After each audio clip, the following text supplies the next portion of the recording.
Welcome to an all-new episode of SJHL Weekly across the SJHL social media platforms. We have another jam-packed show for you today. Of course, we're going to recap the weekend that was in the SJHL, award some Player of the Week awards, and we are pleased to be joined this week by Humboldt Broncos forward and newly appointed player for Team Canada West at the World Junior A Challenge, Matthew van Blarcom of the Humboldt Broncos. So a very exciting show today, but before we get into the nitty-gritty, we have to give a big shout-out to all of our sponsors here at the SJHL for helping to make these shows possible. Of course, UPL, our great presenting sponsor for SJHL Weekly, SJHL Insider, and really any show we do here in the Saskatchewan Junior Hockey League. So a big shout-out to UPL. But also a big thank you to all of our great friends, Bourgault, Cantera Seeds, Capital Auto Mall, Chevrolet, Great Western, Nutrient, RBC, Saskatchewan Construction Safety Association, Sask Lotteries, Tourism Saskatchewan, UPL, Sask Energy, SGEU, SGI. Thanks so much for your support, because without your support, these shows are not possible. Let's bring in our co-hosts, Jamie Neugebauer, Rory McGouran. Fellas, how was your weekend?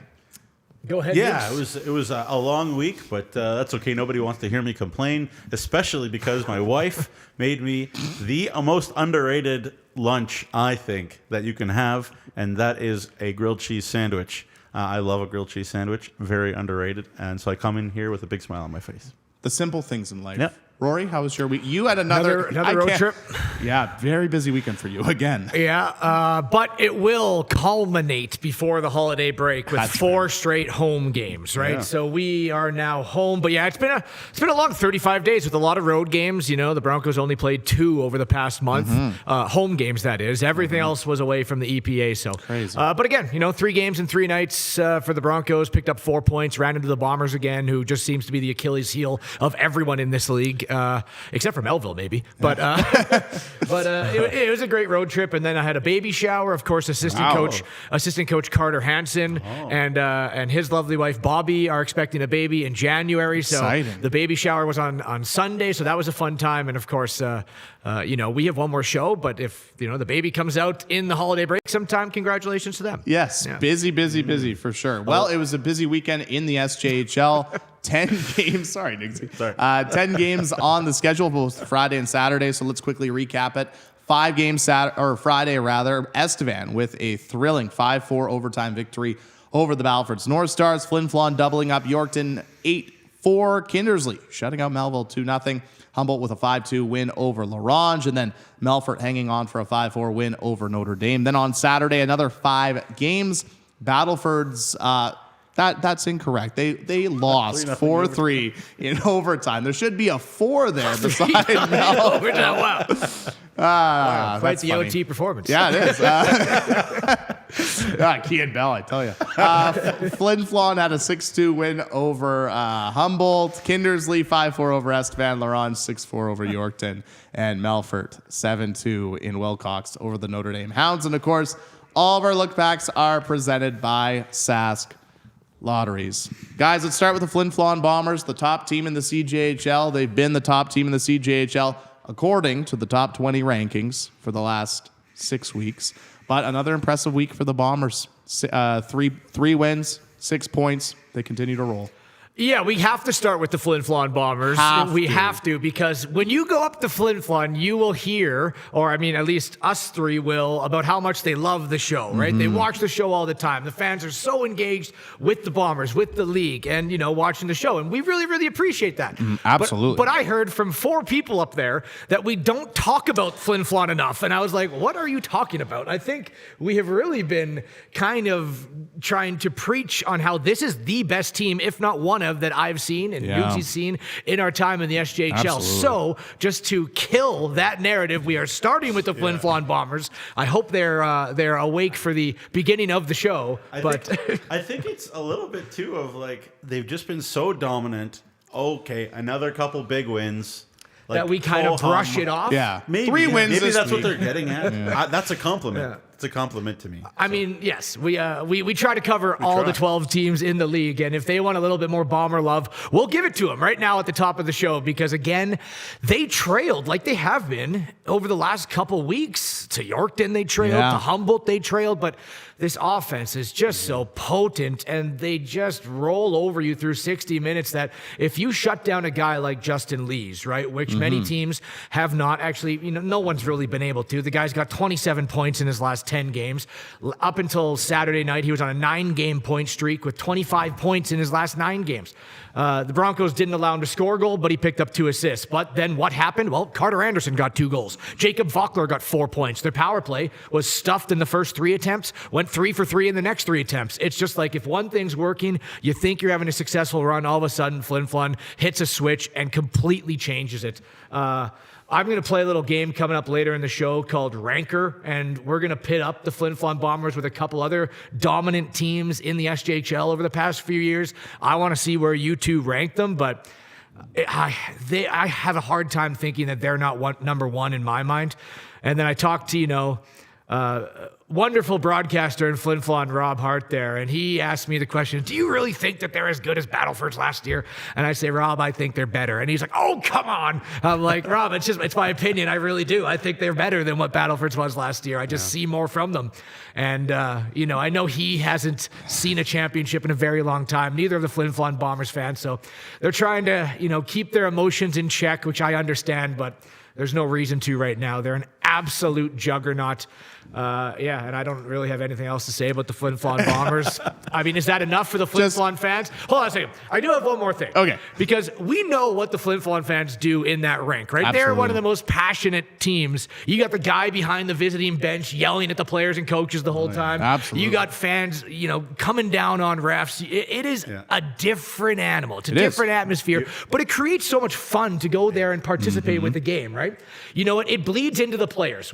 And the Flin Flon Bomber players, I really wish that they could just let their play do the talking, because they can get emotional. They can get talking and complaining and fighting with the refs sometimes. I don't like to see it. I kind of find it nauseating at times. Let the captains kind of go in and talk. They got a lot of players that do that, but it's just what Flin Flon kind of does. It breeds from their fans. It goes into their players. And they dictate games in many, many ways, but they're the best team in the league. They're the best team I've seen in 5 years. I wish they would stick to their play doing most of their talking, though.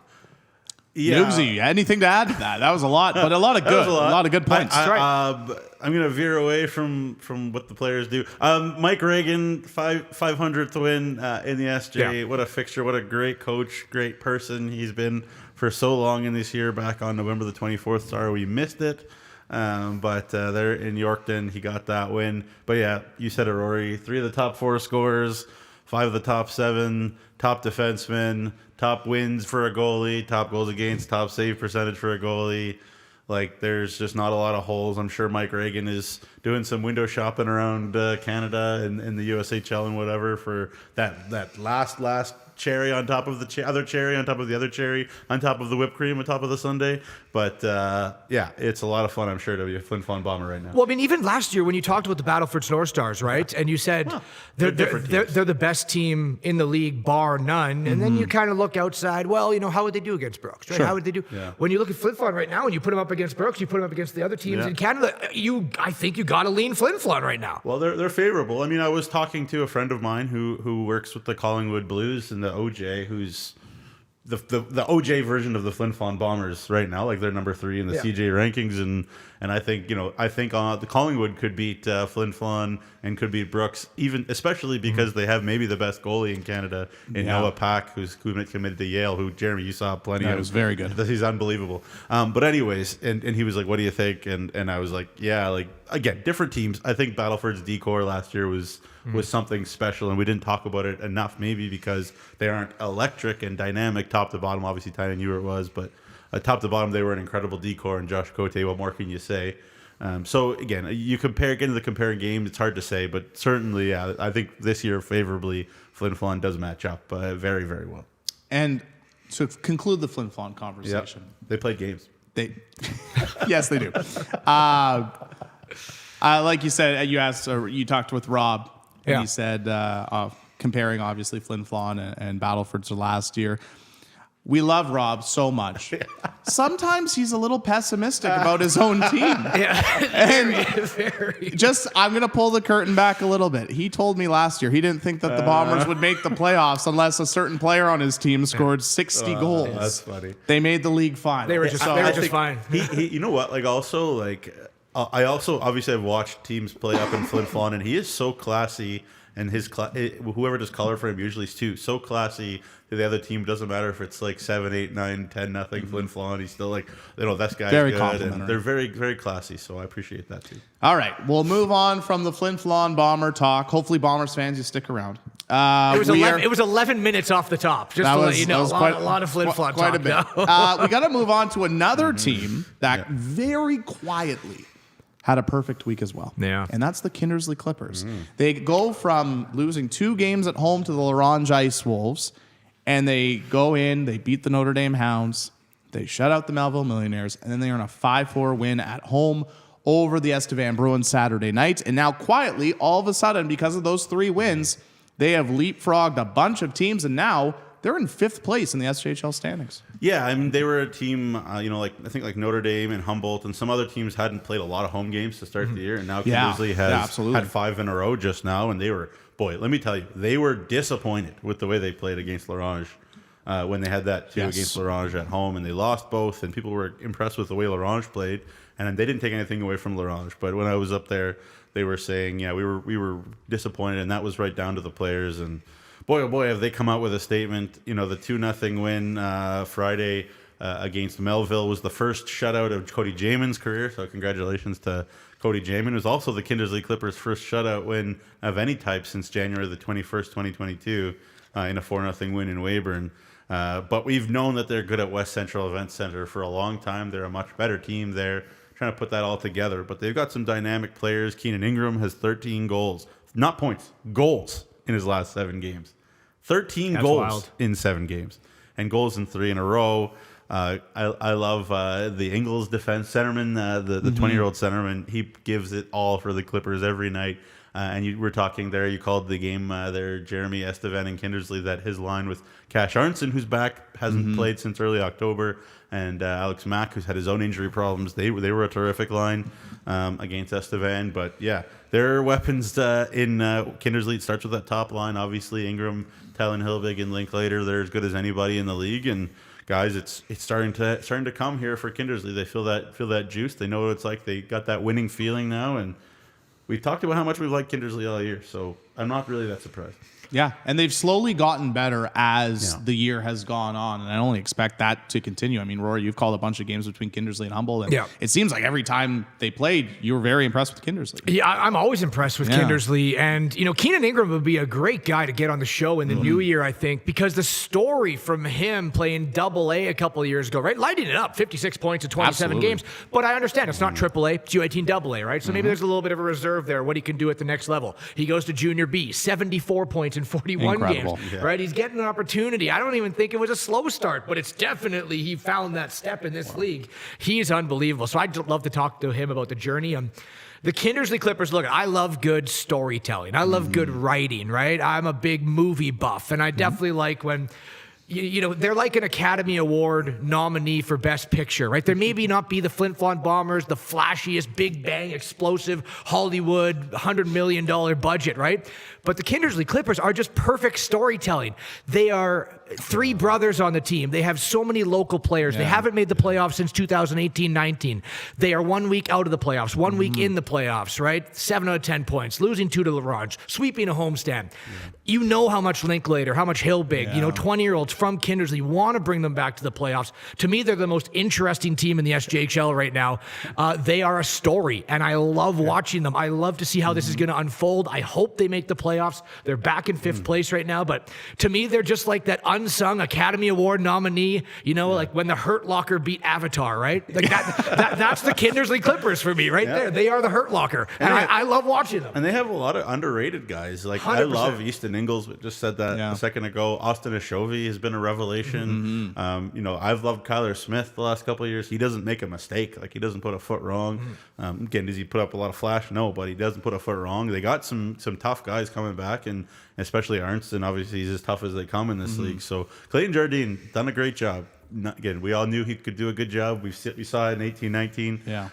And if he can get great goaltending from Falk and Jamin like he has, and he likes them both very, very equally, then the sky's the limit for Kindersley. And speaking with a couple of fans at the game on Saturday, a lot of excitement in the community about this Kindersley Clippers team, with Clayton Jardine coming back to being the head coach and GM, and just how this team is built and how they play.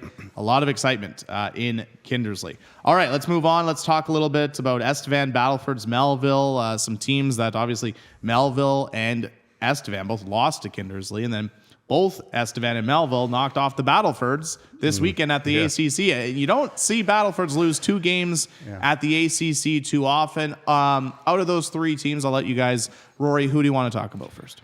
You know what I mean? I just have a couple points about Estevan and Battlefords. Really, like Battlefords, it's their first 2-game losing streak in over a month, which just shows how consistently good they've been. And we talk about, in that line from 5 to 10, teams are just looking to find a little bit more consistency or longer stretches of them. Battlefords, it took a month into the season for them to get there, and now they're right there. But Alex Isaac and Tanner Gold, right? How good have they been on the blue line? Because we give all the praise to Kean Bell this year, but Isaac has been phenomenal, and Tanner Gold. He's throwing Carson Olsen, too. Olsen's fantastic, too, and we've talked about him a few weeks ago, but Tanner Gold's quietly been, now he's up to the second leading defenseman, just behind Noah Houle, out of nowhere. Yeah. We've talked about Gold, Felix Allard, Connor Toohey, right? All the guys that were up there. Sorry, Noah Houle, not Gold. And now Gold, I mean... Hey, man, he's making a push for Defenseman of the Year, and he wasn't there the first 7 weeks in it. Yeah, and he's so good in his own end. Okay, I'll be careful with how I word this. I work for Notre Dame.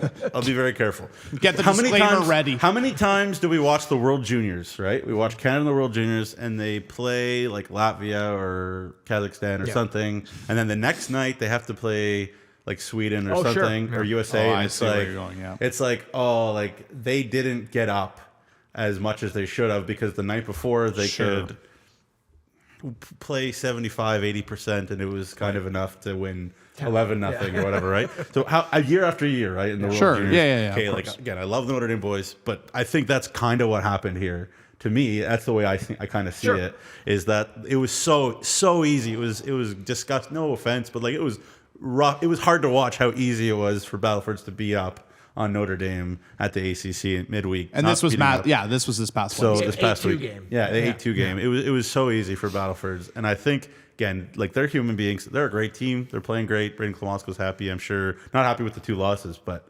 they did not come out like the same way that they did against Notre Dame at all. Sure. Either against Melville, against Estevan. They didn't quit whatsoever. Obviously, the Tanner Gold goal with 8 seconds left. Yeah. They had to rally in both games, and they never quit. And you know that Braden Klamosko teams never will.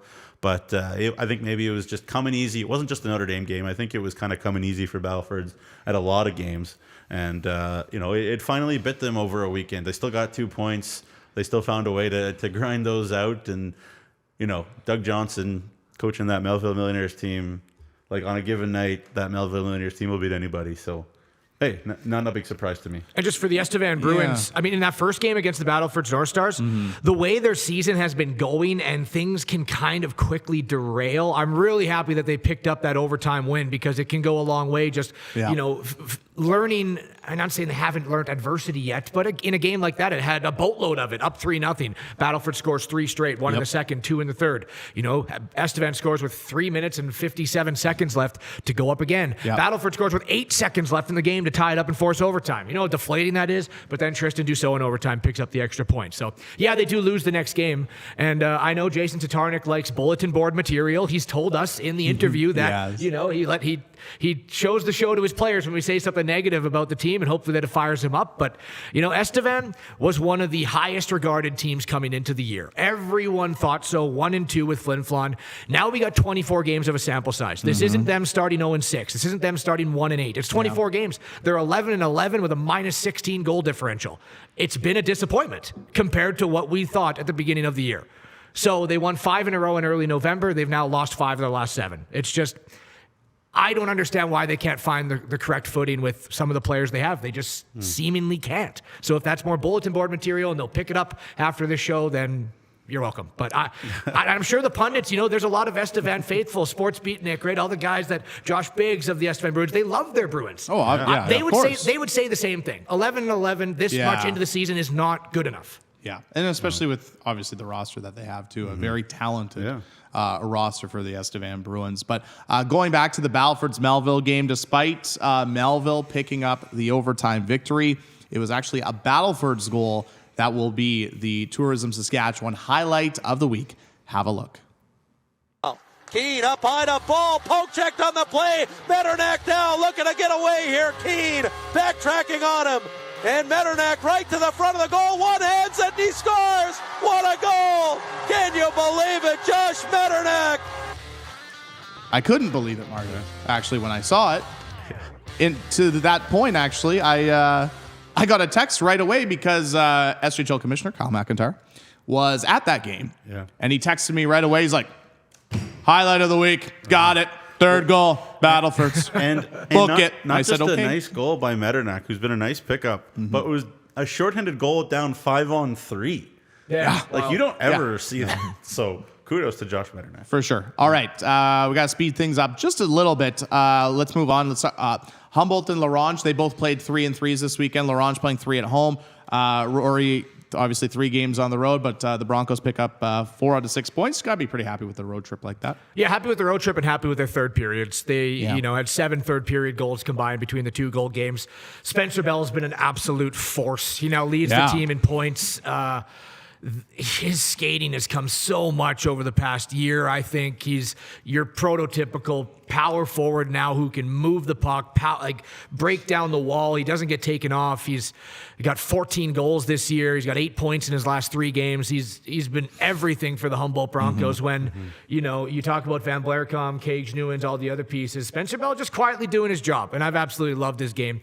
La Ronge, the best game I've seen them play was the first 45 minutes of game 2. That is La Ronge to me. They were so hard to play against. Fast-paced game. Had the lead 2-1 at one point, right? Getting goaltending, not allowing a ton of shots, finally. And then it just fell apart in the third period, right? And that seems to be the problem with them. It's just not 60 minutes full. They just, in their own zone, they can't shore things up. But then they snap it against Yorkton Terriers, which, desperately needed. Another kid, Ty McKay, steps up. He gets a hat trick, right? So, but again, they scored 6 goals and allowed 4. It just seems to be how they have to win now. And they were up 5-0 after 2 periods. Yeah, to start the third period. To start the third period. Wild. So third period troubles right now over those 3 games, although they did win one. But again, you look at the standings, 5 points out. That's it. Yep. That's it. It's 5 points, nothing. It's nothing. It's not crazy. And that bears out in the way that Kevin Kaminsky is general managing and working his team. And like we'll talk about the big trade in the Nugs and Notes, but a part of that trade and a part of another recent trade, both Ty McKay and Brendan McLean were both big pieces for La Ronge over the 3 games. 2 of those goals that he scored against Yorkton McKay were assisted by Bryn McLean, right, the former Nipawin Hawk, and obviously the big trade was La Ronge and Nipawin, and we'll get to that. But tough trip also for Yorkton. 4 of their last 6 games have been Flin Flon and Melfort, so you go through a stretch like that, it's never going to be easy. A wild one, though. I mean, we've all been to the Mel, and anything crazy can happen. things can happen. No leads are safe. I've joked with a couple La Ronge players. We talked to Parker Layton on the show, who's unreal, by the way. Yeah. We were so impressed with him. And then obviously talked to Jacob Kazette for Sask Finest earlier, and we were talking about the funny, funky bounces and how anything can happen in La Ronge. But Topher Chirico, give him credit. He faced 56 shots in this game. And he found a way to make the save when they needed it. They got another late goal from Ty McKay to kind of get that advantage a little bit higher. And Yorkton, again, never quit either on a tough little stretch for them. So it was 2 teams not giving up, 2 teams a little bit desperate. And it was a great game as a result. I just have one question quickly. And I mean, you never want to see teams kind of unload 20-year-olds and maybe, I don't want to say toss away hopes of the playoff, because no one is right now. And that's why this league is so amazing, because no one's out of the playoff until maybe game 45, right? It's crazy. But when you look at La Ronge, when you look at Yorkton, they have a lot of enticing pieces that I think other teams are going to want to try to get their hands on. When do you find that line, Nugs? Or where do you juggle it? Where do you look at Emery Olsen, a new coach, maybe still wants to put his stamp on a team, right? Like that was a team he inherited, came in very late, close to training camp. Killer Kaminsky has a lot of, enticing 20-year-olds, maybe 19-year-olds that if the right price presents itself, do they go on to a playoff contender? Just right now, it's too early. I know that. They're only 5 and 6 points out of a playoff spot, respectively. But when do you kind of think that is? Well, we'll find out in about 30 days because the trade deadline is sure. 30 days. And to add to But how much before? Because if you wait to the last day, that offer might be less. Absolutely. Right? How much before do you really think about gauging it? I think those are totally different. I think Kevin Kaminsky is in a not safe. Nobody's safe in the game of hockey, but he's in a pretty beloved position. I think in La Ronge, they seem to love him. Emery Olausson is brand new in Yorkton and wants to make a stamp. So I think the answer is probably different. Whatever that answer is, I'm not saying I know what the answer is, but my guess is that they're different because of the coach's situation. Okay, so here, would it surprise you that we only have a week or so left before the holiday break, right? 12 days. Would it surprise you that during the holiday break, one of these teams move a 20-year-old? Would that surprise you? La Ronge just did. Well, I know, but more of them to really say. But they got Hudson Cameron and Bryn McLean in two immediate impacts, right? So it's not like they're selling right now. And here's a wrinkle I'll throw into it.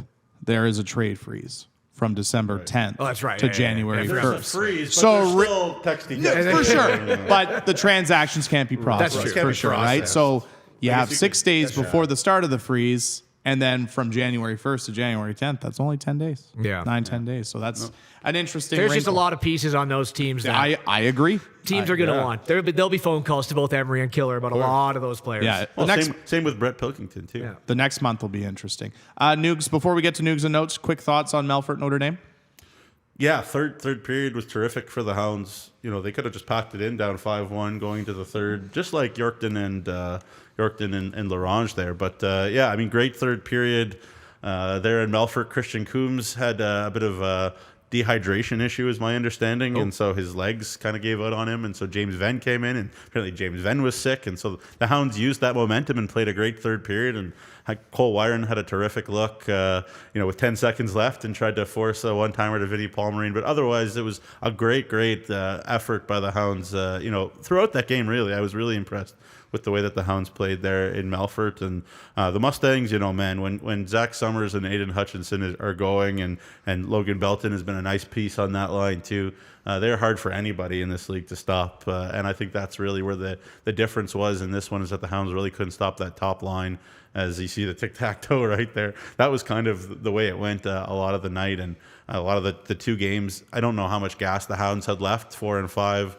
The Kindersley Battlefords game Tuesday, Wednesday, and then a Friday, Saturday, this one. So 4 and 5 for the Hounds. Kind of seemed like they ran out of gas a little bit. And Wilcox, former Melfort Mustang Paul Bloomer, made his debut, and I thought he looked really good, especially given he hadn't played since that second game of the year for Melfort. So it was a nice pickup by Brett Pilkington. But the Hounds have 10 days to kind of lick their wounds, figure things out. My understanding is that Marko Djordjevic is back in Wilcox. When he'll play, I don't know. They're still hoping for Carson Bayless back before too long. Again, I don't really know exactly when that'll be either, but need some reinforcements. Need to make a few saves. Johan and Jesse, they know that they need to make a few saves for this team, and it's top to bottom. It's not just the goalies.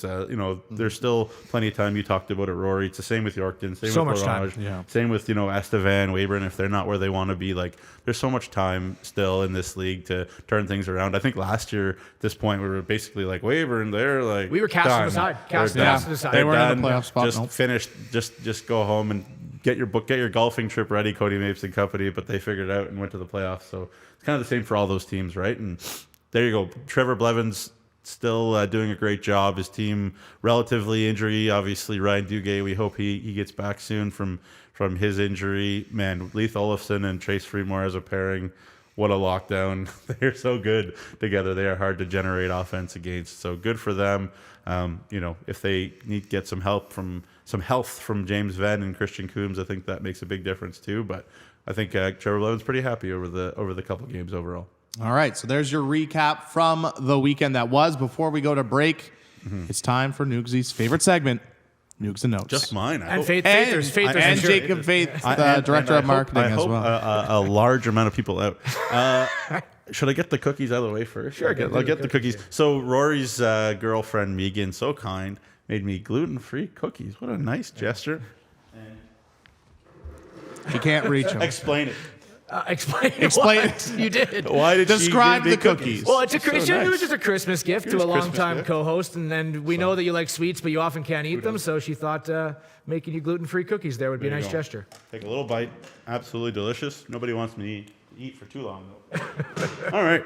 I got the energy for Nugs and Notes. Out of 10? Oh, like 14. Okay. Terrific. All right. The sponsor is SGEU for this week. I haven't done that, have I? I don't think so. No. Not. I better get the list going. So the Saskatchewan Government and General Employees Union was first formed in 1913. Represents 20,000 people province-wide. It's a democratic organization serving the interests of members, workers, and community through the provision of member services, community support, and advocacy. So yeah, obviously we're quite the socialist province to the most part, and obviously union's a big part of that. And so awesome that they're front and center and a big part of the SJHL, and they have been for a long time, which is awesome. 1944-45, they negotiated its first collective bargaining agreement for the public service. So any sort of insurance or whatever in Saskatchewan, kind of those employees. And it's the first ever agreement like that for a collective bargaining agreement in Canada. So any of the provinces, they're public servants. Saskatchewan was the first through SGEU. So good for you. And Tracy Sauer is the president. So thank you for working with us, SGEU. All right. The World Junior A Challenge rosters. Canada Still West. getting a cookie out of your mouth? Yeah, still got some cookies. It is really good, by the way. Matthew van Blarcom of Humboldt and Ronan Buckberger of Nipawin, as well as Jason Saville, the equipment manager for the Flin Flon Bombers, will be representing the SJHL at the World Junior A Challenge. That'll be in Cornwall, Ontario, Eastern Ontario, December 10th to 17th. They'll be facing Canada East, Team USA, which is basically USHL All-Stars. They are good. Sweden and Slovakia also coming. Other SJHL connections, Ty Mason, of course, Brooks Bandits forward, 107 games with the Weyburn Red Wings over the last couple of years in 05. Local boy there to Weyburn, 80 points over that time. And Ryan Zaremba, formerly of the Estevan Bruins system, Regina Pat Seas from Balgone, played 2 games for the Bruins last year, having a terrific year with Sherwood Park in the AJ. So there's a couple, and obviously Scott Barney, the Humboldt Broncos coach, will be the head coach of that team. And a Saski boy, Nigel Dubé, is the GM. So there you go. Big trade in the league. Been a bunch of trades. Obviously, go to sjhl.ca and check out the transactions. Jeremy and Good Kyle plug. do a great job. Thank you. Do a great job keeping everybody up to date on all the trades. But obviously, one of the biggest trades in the year, maybe the biggest trade, I'd say. Biggest so far, Biggest yeah, so far. 100%. Liam McInnes, the captain of the La Ronge Ice Wolves, was traded to the Nipawin Hawks for Hudson Cameron, a good 04 forward that Nipawin got from Portage last year in the Bryden Kiesman trade. And Bryn McLean, rookie defenseman, went to La Ronge, as well as 2 draft picks. And as a result, Joel Mabin of the Nipawin Hawks was moved to Melville as well, so they needed to move a 20-year-old. But Liam McInnes, boys, electric offensive defenseman. Yeah. You think about that Nipawin power play with, the Buckburgers now, Alex Bernauer, Liam McInnes, Artem Hrabovetsky, like, a Nipawin power play better be like 30% or something's not. No pressure, boys, though. But that's a good trade for both teams, I think, getting some good pieces for a great player in Liam McInnes. And last thing, Sask Finest last week was Vinny Palmerine of the Notre Dame Hounds, hometown heroes piece to end the month, as I always do. And then this week coming up, I've got a coach, so I'll leave you that as your hint. And that is Nugs and Notes. A great edition of Nugs and Notes, and obviously some great, obviously recent news with some of those trades for sure. Yeah. After the break, we are going to be pleased to be joined by Matthew van Blarcom of the Humboldt Broncos, get his thoughts on being named to Team Canada West, and of course the start of the season with the Humboldt Broncos. This is SJHL Weekly across the SJHL social media platforms. It's the 2023 model clearout at Capital GMC. Drumroll, please. 0% financing is back. For a limited time, finance rates are as low as 0% on select new 2023 GMC Sierras. CapitalGMC.ca.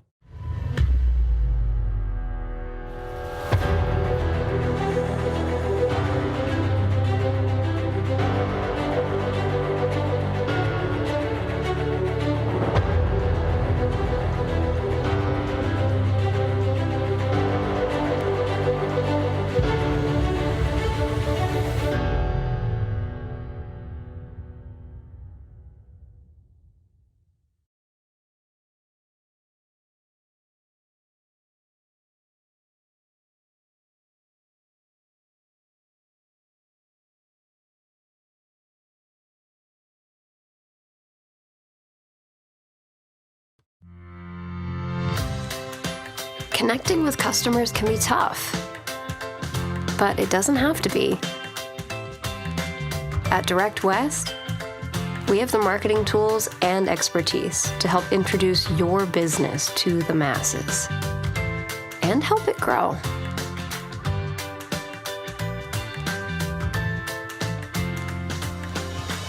Connect with more customers. Direct West. As a student, things can pile up fast. Ouch. But the RBC Student Banking Bundle makes back to school easier with up to $275 in value. That's a whole pile of takeout. Enjoying what's around you. That's what it's all about. Farm to table, in season, locally foraged, look out the window and that's exactly what you'll see on your plate. It's the kind of experience that you'll compare everything else to for years to come. And it's so close, you can almost taste it. Indulge in our unlimited lakes and parkland. Saskatchewan. Today, online bullying is more common than ever, but there is help. SaskTel wants to solve this problem. It's why they created Be Kind Online. If you're a victim of online bullying or know someone who is, or even if you just want to stop it from happening to anyone, this is a place to learn what you can do. You can find lots of tools and tips to help you stand up to cyberbullying. Be Kind Online is a place to learn how to stay safe as well, to learn best practices and plans to stop cyberbullying before it even has a chance.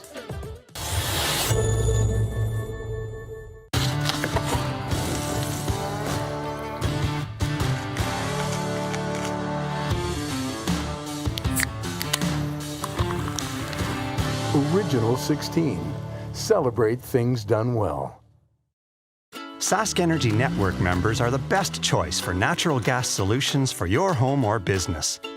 With comprehensive services like heating equipment maintenance, appliance installation, and in-store financing, they have natural gas solutions that go beyond heating to bring you the comfort, efficiency, and reliability of natural gas, both indoors and outdoors, all year long. For whole home natural gas solutions, network members burn brighter.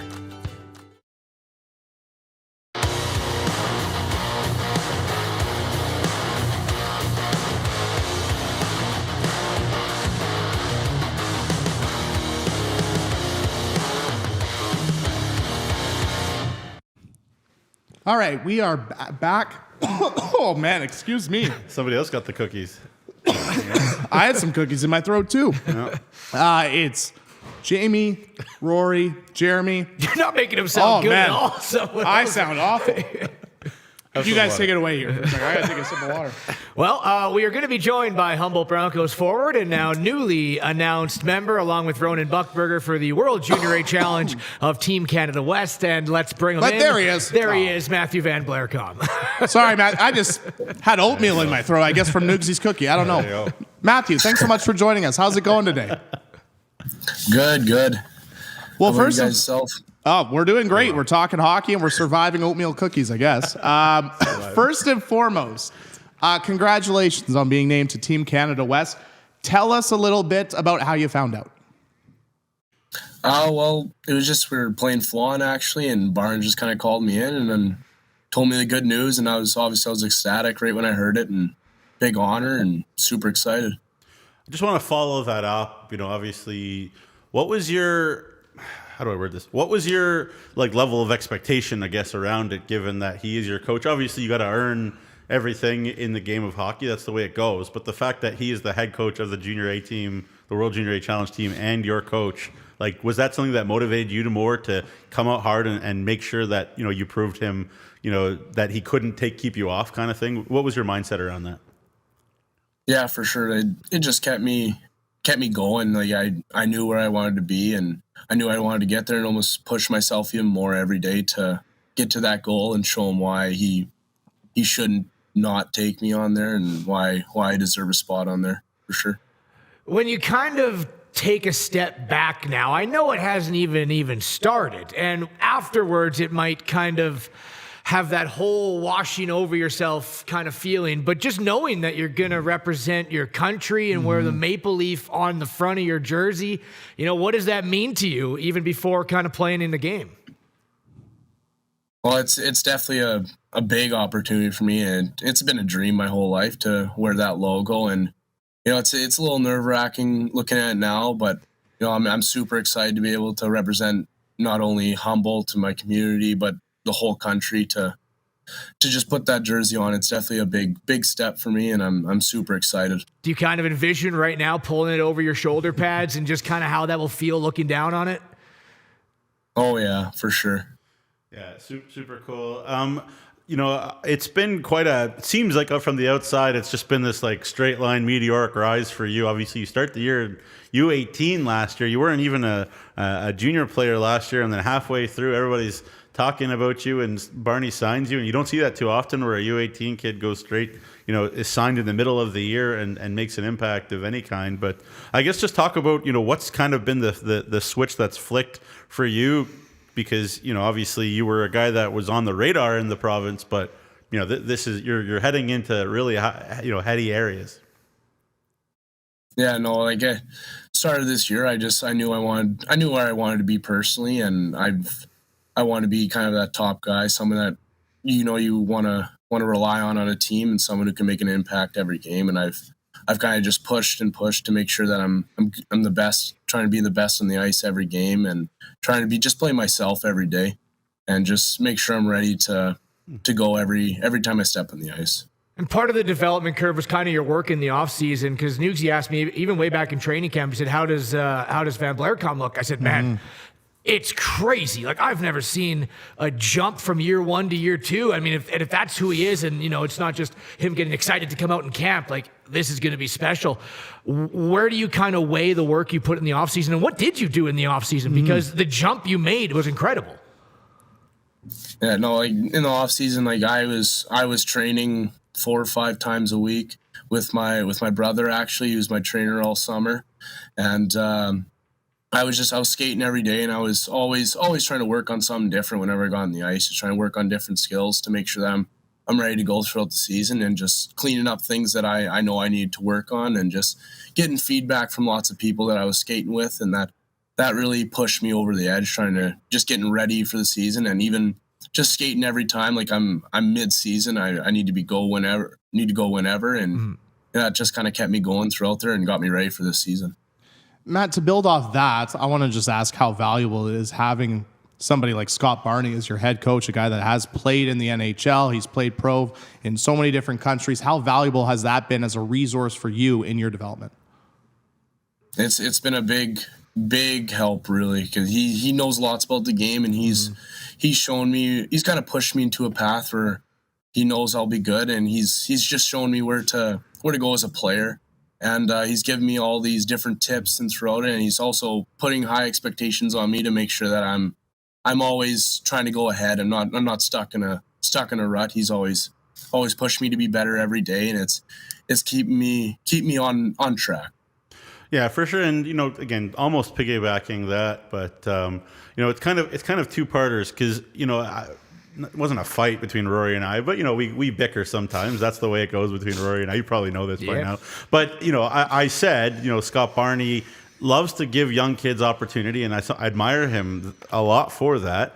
But he has some awesome veterans around him, like you have Dalen Weigel, and you have Cage Newens, you have Spencer Bell, and kind of Chase Cook, and like all these guys that are like the right veterans. I would think that you would want around you, kind of guiding you. And I don't put protecting you is not the right word. I don't think you need protection, but like sort of guiding you that way. How important is it to have those key veterans kind of guiding you as well, and not being the guy that has to maybe lead as much that way, even though you have the talent? No, I definitely think it's nice having those guys around me. They're able to even push me even to get better in practice and every game.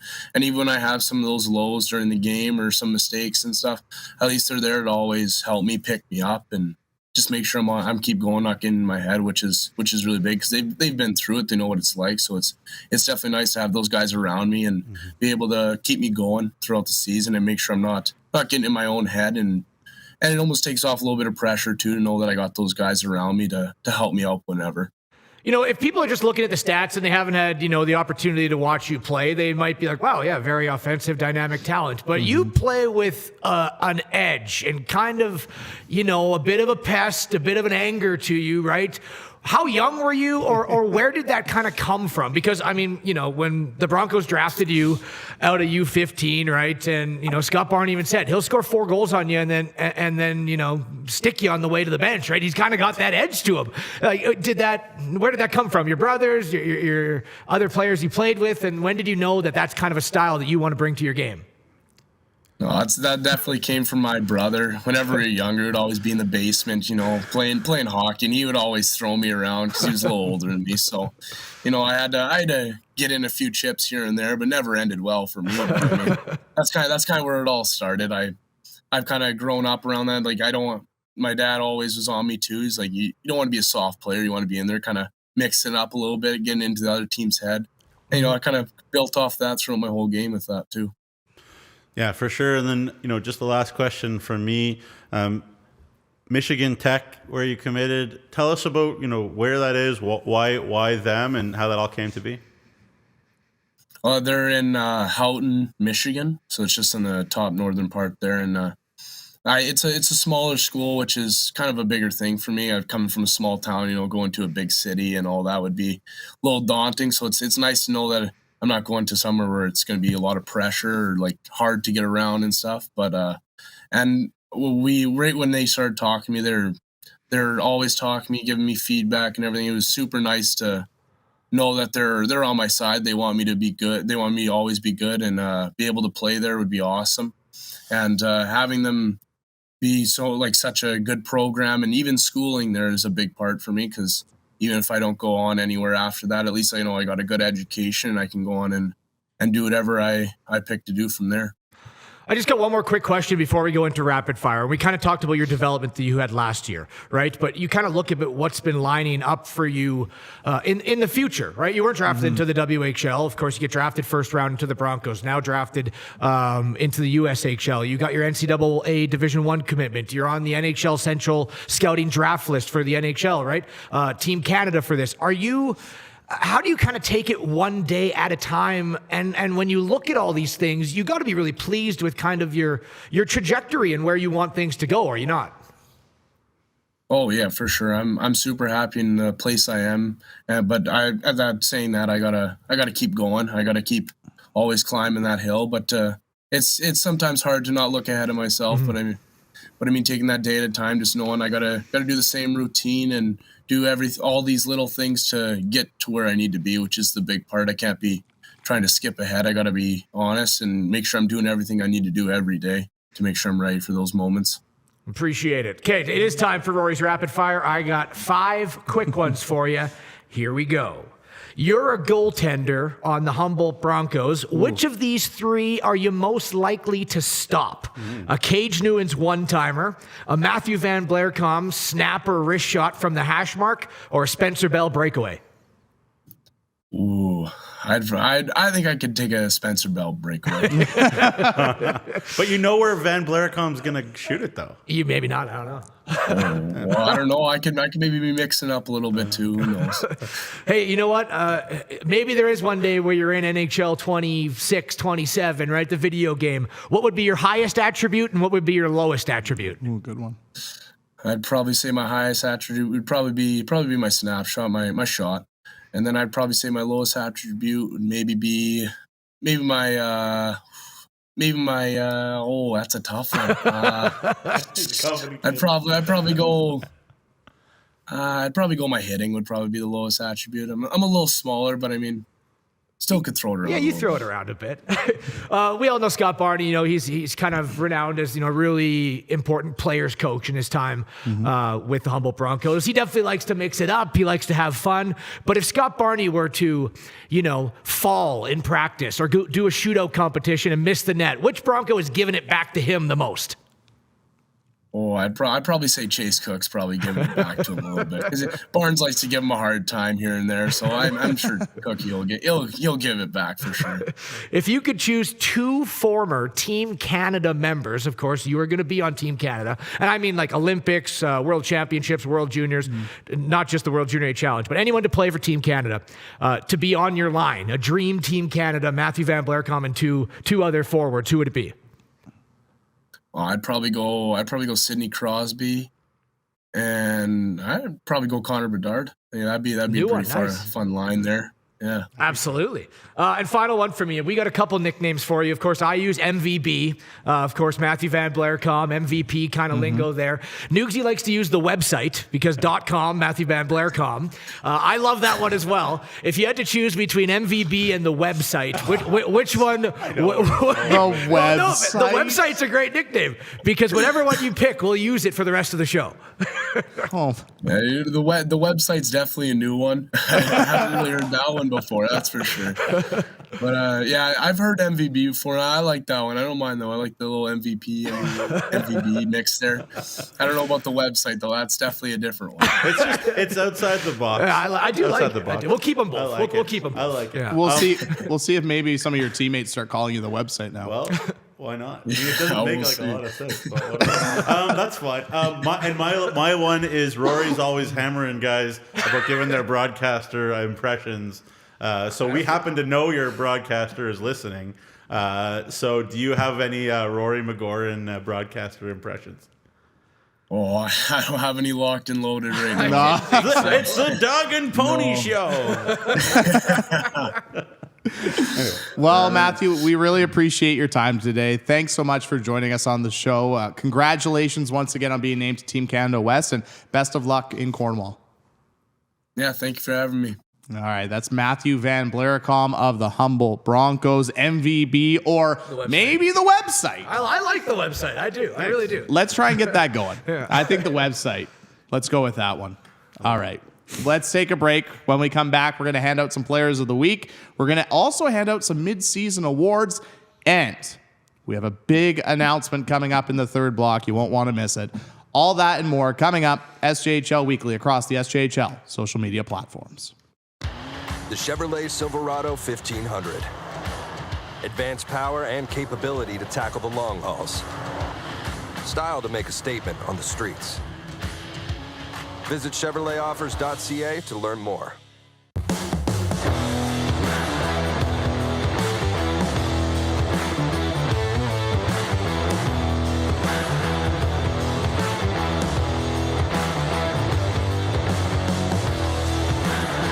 Increase your home comfort with high-efficiency natural gas equipment. Sask Energy offers rebates so you can lower your energy use and save money. For a list of rebates, contact a participating network member or visit saskenergy.com. When you buy a lottery ticket in Saskatchewan, your money really goes a long way. More than 12,000 sport, culture, and recreation groups receive funding from Sask Lotteries every year. Everyone wins. Thanks for helping me out and trying to protect me today. It's the kind of thing that, somebody comes out who's not ready, not prepared, and put into an awkward situation without somebody taking leadership and saying, hey, I'm going to protect you. It's going to shorten people's careers. And that's a big reason why we exist and, what drives us to do what we do. They know how important their role is in the community, being a good leader, showing kids that there is a right and a wrong way to do things and leading the right way, being a positive role model to not just kids in the community, but anybody in the community. Coach said a lot of great things that are really consistent with the values that we have at the SCSA, and, respect for those around us, respect for those that we work side by side with, leadership, and part of that is being innovative and collaborative and solving problems together. Really, the last one that you touched on was integrity, doing what's right and doing it the right way. And those things just yield incredible results, not just in terms of making things safe, but really being productive and striving, whether it be in a game or in your life or in your business. I think absolutely we try and fill the roles of all those values and just try to be the best people we can, really, not only for ourselves, but for our teammates and for the community around us. Have a lot of fun today. Thanks, guys. You're very welcome. Thank you.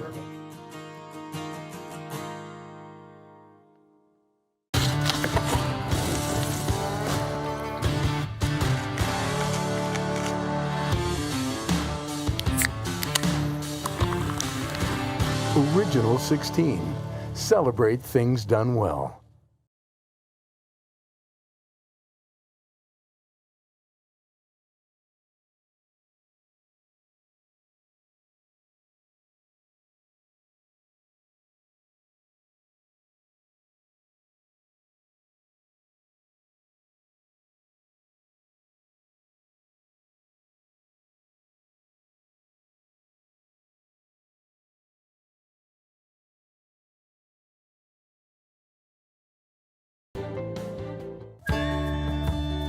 Saskatchewan's far north is where the land itself inspires.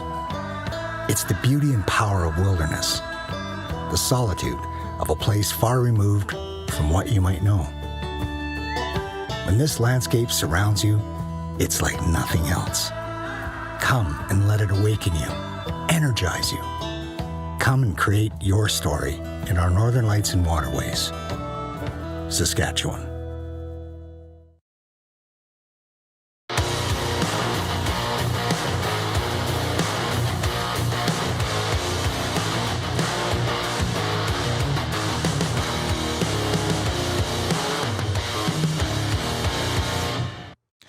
Welcome back to SJHL Weekly across the SJHL social media platforms. It's Jamie, Rory, and Jeromy. Thanks so much for joining us wherever you are watching today. SJHL Weekly, a great interview with MVB, the website, Matthew van Blarcom, the man of many nicknames. And we hope that the website catches on as his nickname. Yeah.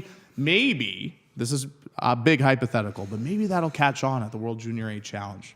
Maybe they'll call him the website on the broadcast. Who knows? Anyways, it is time to hand out Players of the Week, but we're also going to do it a little bit different this week because we are at the middle of the season. We're going to hand out our Player of the Week for a certain award, and we're also going to give out our mid-season ranking and a mid-season award for that award. So lots to give out today for the Players of the Week. So let's start with Saskatchewan Player of the Week, and for this week, we went with Zach Summers of the Melfort Mustangs, returning to the lineup after a couple of weeks missed due to injury. And obviously, Neugebauer, you saw him this weekend. He was very impressive, a goal and 4 assists. Yeah, him with Aiden Hutchinson and Logan Belton were an unstoppable line, really, for Melfort over the 2 games against the Hounds. And good to see Zach Summers back healthy, first and foremost. The league is better when he's in it and when he's playing. So great to see Zach Summers back, and boy, was he flying. Man, oh man. So congratulations to Zach Summers, Saskatchewan Player of the Week. Now, for your mid-season Saskatchewan player, who would it be? Neugebauer? We just talked to him. Matthew van Blarcom.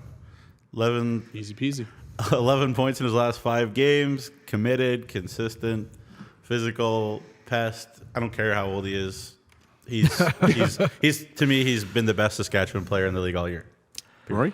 Yeah, I also had MVB, as my Saskatchewan Player of the Year. He's the youngest player, in the top 15 of SJHL scoring right now. And, he's missed a few games to injury. He comes back. He's going to miss a few games due to the World Junior A Challenge. So, it's so impressive what he's doing. I don't think you'll find him in the top 3 at the end of the year just because of the games he's missed in scoring. But what he's doing at such a young age and his development in year 2, it's really incredible. And I give it to MVP as well. I wouldn't say I can't see that kid doing anything in this league this year, because that kid could do anything in this league this year. He'll have to do it at 10 to 12 games less than other players, though, which is just tough to do. It's tough. 100%. All right, so let's move on to SaskTel Goalie of the Week, and we hummed and hawed over this one, but we ended up going with William Dyke of the Melville Millionaires. A couple of games, 2.45 goals against average, but leading his team, Rory, to a big victory, a bounce-back victory in the Battlefords. Not an easy task. No, never an easy task at the Access Communication Center there in the Battlefords. It is an onslaught for more often than not. But, Will, he's had a wonderful start with the Melville Millionaires. I saw him in the showcase because he used to play with the Broncos, and I was really happy to catch back up with Will. And he was even so hard on himself for his most recent 3 games. And, he won one of them, right? He was just like, it's just been a tough go as of late, right? And it's just how he wants his game to be, right? And another great week for Will Dyke, who's, one of the top in the league. And when he's on his game, he takes up so much of the net that he is tough to beat. But, another great week for him. And surprisingly, I just love to see the determination that even if you're in a little bit of a slump, which many outsiders looking into it wouldn't even consider a slump, he still wants to be better, which is what I love to see. Yep, holding yourself to a very high standard. And, surprisingly, when I was writing up the article for SJHL.ca, that's his first time winning SaskTel Goalie of the Week this year. He's been on the bubble a lot. He has been. And he's a big reason why Melville's had a good start to the season. Now, for your mid-season award for SaskTel Goalie, who would it be? It's Harmon Laserhume. I think without question right now. 16 wins, that's first. 1,083 minutes is up there. 38 goals against in 19 games is absolutely insane. It's a 2.11 goals against average, a 928 save percentage. That's first place. It's first place in every category across the board. So to me, it's Harmon Laserhume right now. Nugsy? Yeah, same. 4th in minutes. Best team in the league for sure. Best team in Canada maybe. There you go. Let's move on to Direct West Rookie of the Week and a new member to his team, Ty McKay of the La Ronge Ice Wolves. He had an assist against his former team, the Humboldt Broncos, and then a hat trick on Saturday against the Yorkton Terriers, including his first SJHL goal, Nugsy. Yeah, I got the hat trick against Yorkton, and I asked Rory actually about it when the trade was made between Humboldt and La Ronge. I said, "What's up with him?" And Rory, I don't want to take too many words out of your mouth, but you said he was a good player. Like, he just needed to put it together, and opportunity knocks, and opportunity was answered by Ty McKay. He's been on the top line there, playing with Mason Buchert. So that's, first of all, that's going to help anybody playing with Mason Buchert because he's an elite player in our league. But Ty taking advantage, good for him. Can we hold on a second? I know the time. Just you mentioned Mason Buchert. Can we say how absolutely insane it is that he doesn't have a single penalty minute?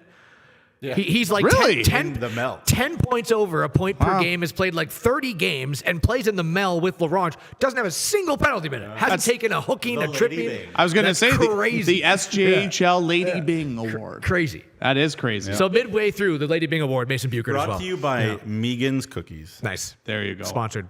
Very nice. SJHL will cut her a check. Well, or it might be the other way around, unfortunately. Jacob might be coming to Megan's door to get some money. Oh, is that how sponsorships work? I don't know. Who knows? It's not my department. Okay, mid-season rookie award. Nugsy, who you going? Yeah, I mean, he could be up for Defenseman of the Year. He could be up for Sask Player of the Year, but I gave him this one. I gave it to Ronan Buchberger, 22 points in 27 games, over 25 minutes a game, heavy minutes against the other team's best forwards every single night. His defensive side of the game keeps getting better. He's going to get a taste at the World Junior A Challenge of the speed that he needs to get at and to play at, for a full 60 minutes. But we talked to him. What an impressive kid.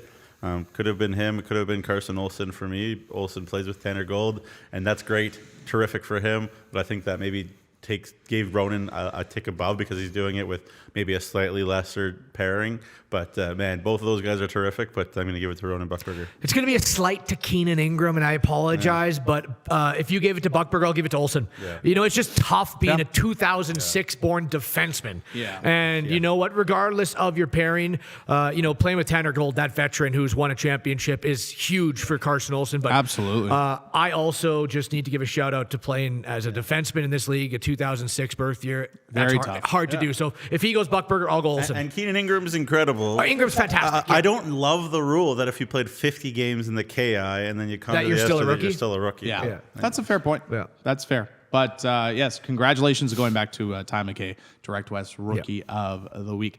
Moving on, Super U Defenseman of the Week, Rory.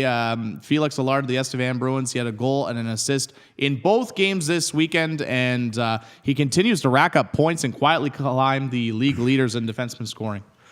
Yeah, and we knew with Felix Allard when we were looking at the Bruins roster. We talked about in the recap that they were, projected by many to be one of the top teams in the league. Mm-hmm. This is one of the reasons why, right? So, and he hasn't disappointed. I've loved Allard's game since the beginning of the season, and then Nugsy even sent in our little group chat the guy's on a 6-game point streak as well. So it's not just this week. It's not just last week. He's been doing it all year. This week he gets the nod for defenseman, and he's on a 6-game point streak going back about a week and a half, 2 weeks now. So congratulations, Felix Allard. But who would be your midseason award winner? You know what? There's so many defensemen right now that you could give it to.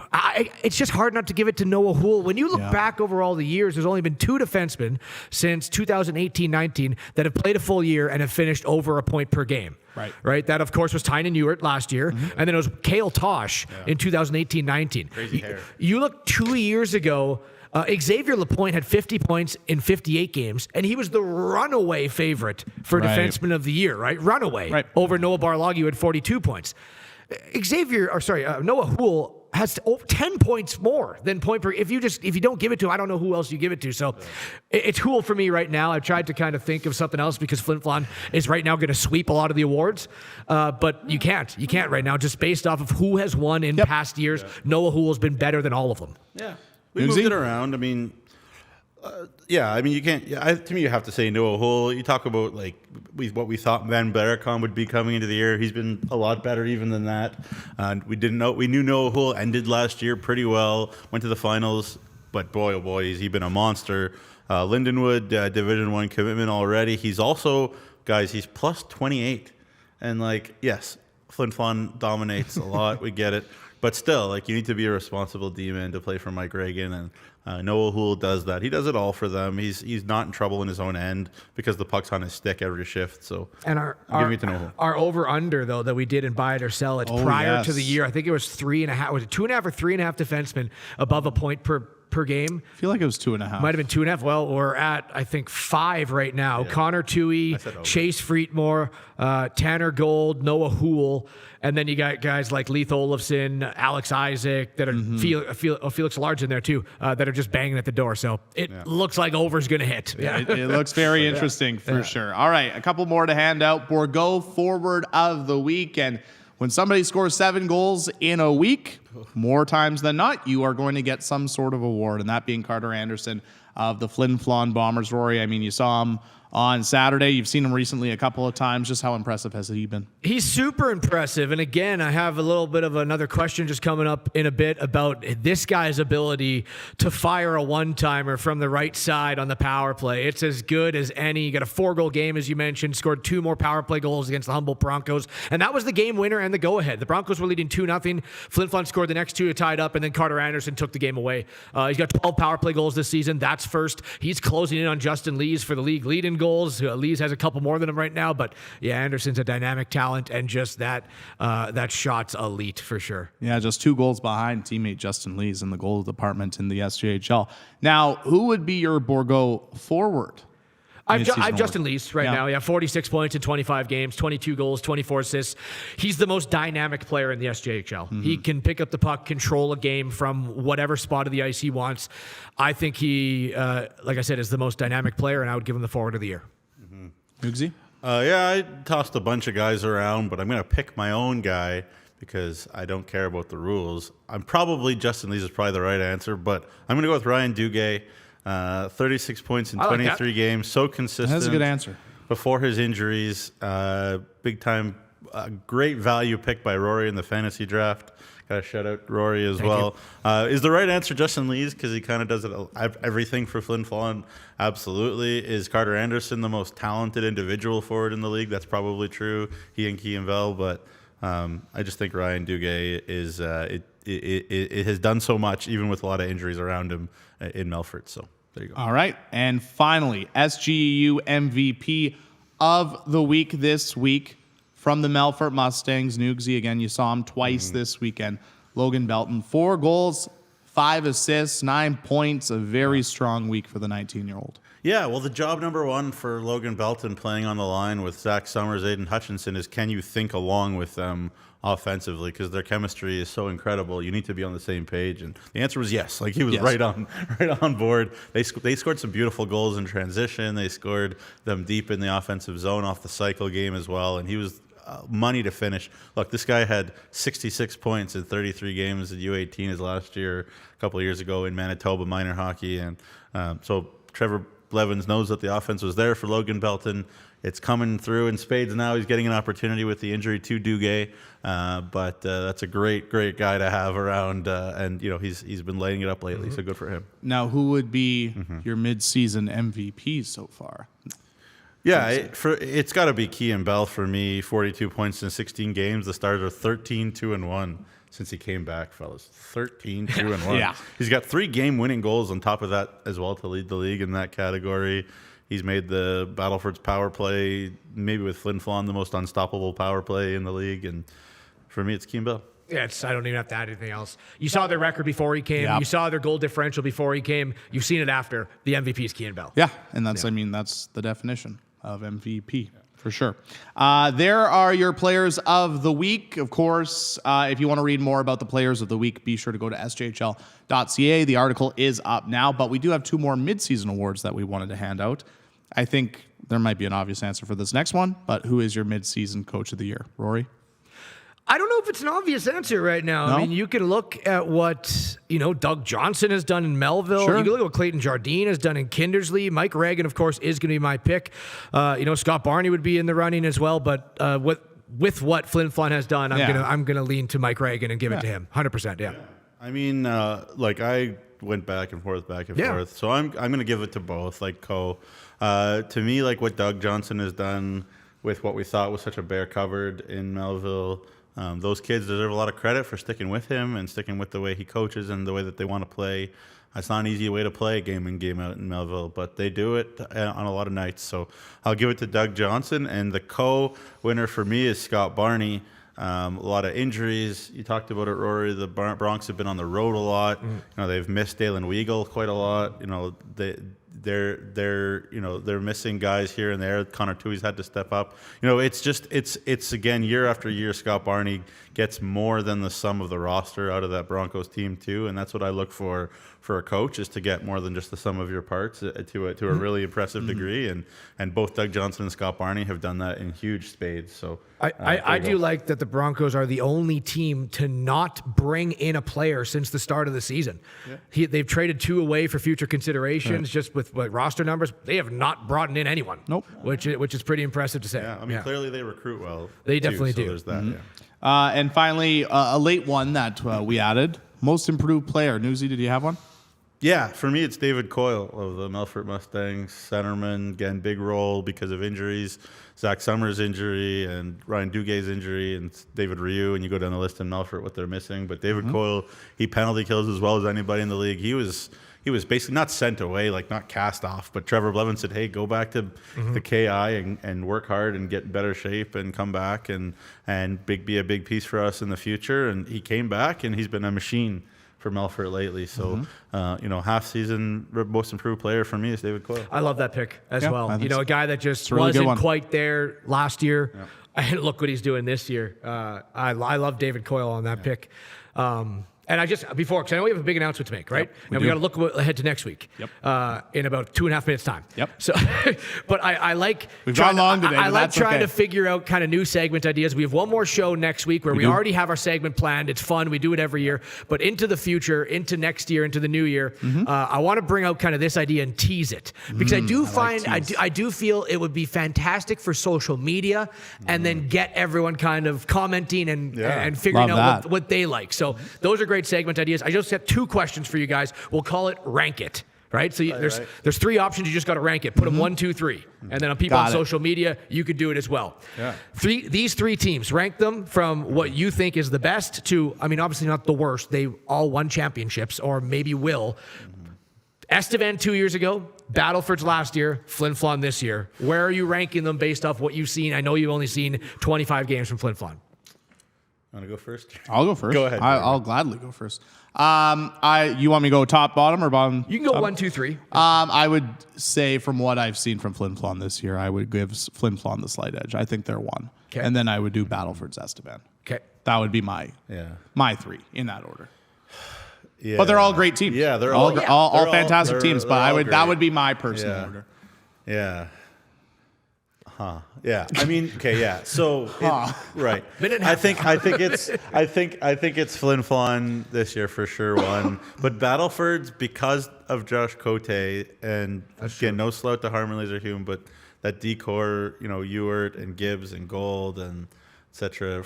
They were good last year too. Man, Flin Flon it's 1, 2, 3. Flin Flon, Battlefords, Estevan, but it's really close. Okay, I got one more. Best one-timer on a power play. Is it Cage Newens from the Humboldt Broncos, Carter Anderson from the Flin Flon Bombers, Chase Freetmore from the Melfort Mustangs? You got to rank them 1, 2, 3. You can go first this time. That's so hard. It's so hard. I mean, yeah. You have to. There's no wrong answer Why to is this. there no Vinny Palmer in there? That's what I gotta say. He's got terrific one timer if he could ever get it off. But anyways, man, oh man, I gotta say Chase Freetmore is 1, Anderson is 2, and Newens is 3.